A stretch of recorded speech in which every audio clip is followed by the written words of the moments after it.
Hi, and welcome back to Unit 8, Cantonese Continuity. So as I mentioned in the preview, the City College of San Francisco was thinking of getting rid of their Cantonese studies program, but they decided to keep it. And younger generations of Cantonese speakers or Cantonese families have not been speaking their native language or their family's native language, and most of them grow up speaking English these days.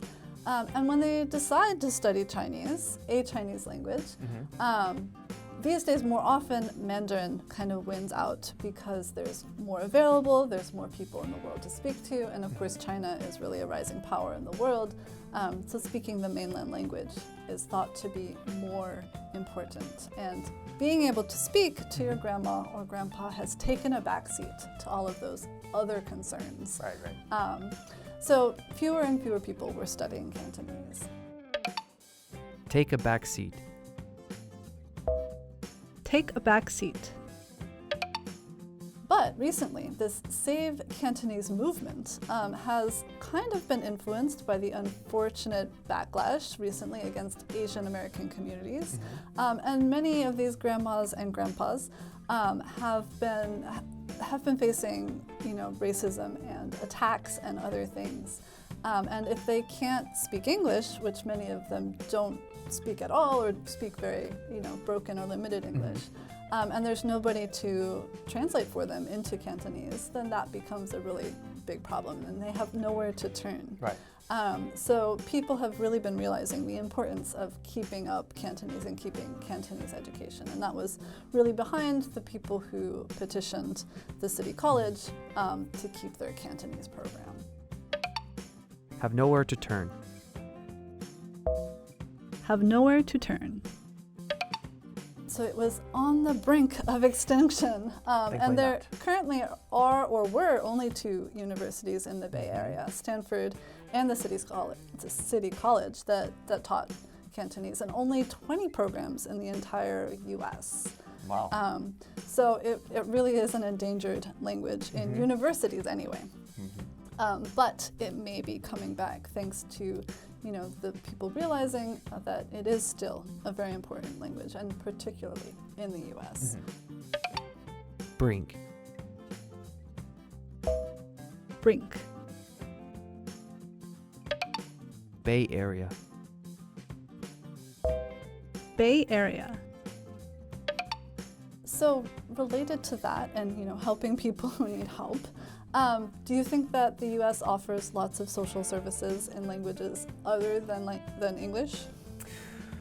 As a nation, well, first of all, we don't have a national language. True. Not officially. Not officially. Everything's conducted in English. Now, in certain regional areas, there's a lot of pressure from the communities to have these kind of services locally. Now, there's no mandate for that.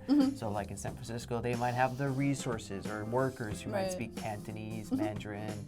And further south, LA and even more south, most undoubtedly going to have Spanish resources and Spanish speakers because it's a major language in that area. Right. I'm from San Antonio, Texas, and interesting fact, we are the largest Hispanic majority city in the U.S. Interesting. We have about 62-64% Hispanic in my city. That's quite a lot. Yes, so statistically, we're the largest. Oh, we're not the largest city, but by ratio, majority of Hispanics. And so much of the city things, like every announcement, everything was English, Spanish, like everything, just side by side. Because that was, I understand how the older people speaking Cantonese, younger people can't. I started seeing that with Spanish.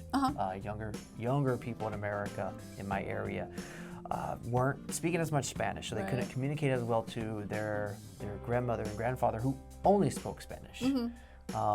But how about you? What have you seen, or what do you think? I think it really depends on the location.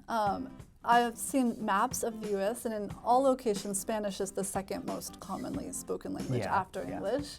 But depending on the region, the third most popular language varies. So for example, in Georgia, it's actually Korean. Oh yeah, there's lots there. And Virginia, I think, might also be Korean as well. And other places where it's Vietnamese or Hmong or And I think Chinese, Michigan is Arabic, if I'm not mistaken. It might be. There's a lot of Arabic speakers in many areas of Michigan.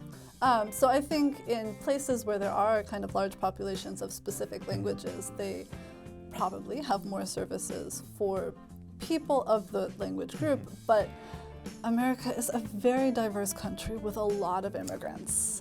And it can be really hard to provide all of the social services in all of the languages. Right.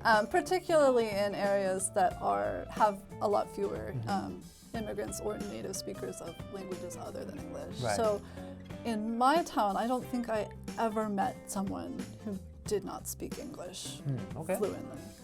Yeah, well, you're tucked up in the northeast corner. Up in the northeast, in a very small town. Yeah. So there were very few immigrants or non-native speakers. I see. And yeah, you probably could have found support in some languages, but I really doubt the support would have been great if an immigrant did happen to move to that town. So it's very spotty. Depending on where you are in the U.S., the services and the languages offered, I think, are probably completely different. Right. Because I imagine it'd be quite strange to go through Kansas and you see like Chinese signs and things. You know, statistically, I don't think there's that many Chinese. Right. But like in New York City, L.A., or Seattle, like probably chances are there's going to be resources for them written in Mandarin or maybe Cantonese in this case. Like you said, there's no national mandate about any of this stuff. So. It's just social pressure. Social pressure and needs of the community. Exactly right. Okay, and that is all for Unit 8, Cantonese Continuity. We will see you in the next video.